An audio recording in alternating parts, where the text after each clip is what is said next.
কলকাতায় এখন খুব গরম পড়ছে, প্রায় 40 ডিগ্রি ছুঁয়ে যাচ্ছে। তো এই সময় বাচ্চাদের কীভাবে সুস্থ রাখবেন?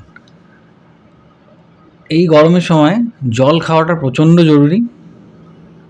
বয়স অনুপাতে প্রায় 1 লিটার থেকে 3 লিটার জল প্রতিদিন খাওয়াটা খুবই জরুরি। বাচ্চারা একটু বেশি দৌড়োদৌড়ি করে, খেলাধুলো করে, তাতে ঘেমে যায়।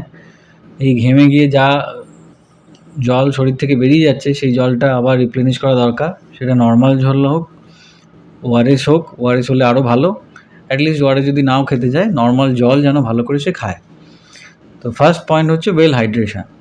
সেকেন্ড হচ্ছে খুব বেশি সান এক্সপোজ না হওয়া, পার্টিকুলারলি 10টা থেকে 5টা অবধি, যখন প্রচণ্ড গরম, খুব হিউমিডিটি, ডাইরেক্ট সানরাইজ পড়ছে, সেই সময় খোলা মাঠে, রাস্তায়, যেখানে একটা হিট স্ট্রোক হয়ে যাওয়ার চান্স রয়েছে, সেখানে না যাওয়া। ইনডোর থাকা। বাইরে যদি বেরোতেই হয়, একটা বড় কালো ছাতা, টুপি, চশমা, সানস্ক্রিন সব মাখা, এটাও খুব জরুরি। তাহলে ফার্স্ট হলো ওয়েল হাইড্রেশন, সেকেন্ড হলো বাইরে খুব একটা না যাওয়া, আর যেতে হলেও খুব প্রোটেকশান নিয়ে যাওয়া। থার্ড হচ্ছে দুবার চান করা, একবার সকালের দিকে, একবার বিকেলের দিকে বাচ্চাকে চান করিয়ে দিন।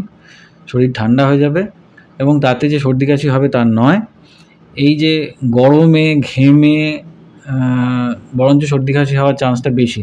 যদি আপনি ওর বডি ধুইয়ে দেন, বডি ঠান্ডা হয়ে যায়, তাহলে ও ভালো থাকবে, হিট স্ট্রোক হওয়ার চান্স কম থাকবে।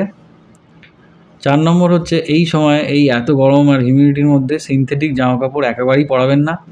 কটন, পাতলা কটন, 100% পিওর কটন, ঢিলাঢালা জামা, হাওয়া খেলবে, ঘেমে গেলেও ঘামটা বসবে না, এরকম পাতলা কটনের জামাকাপড় পরানো খুবই জরুরি।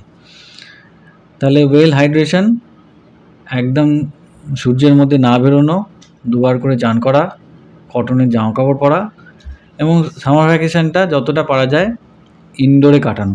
খুব বেশি বাইরে গিয়ে খেলাটা দরকার, অ্যাটলিস্ট 5টা, 5:30টার পরে যাক।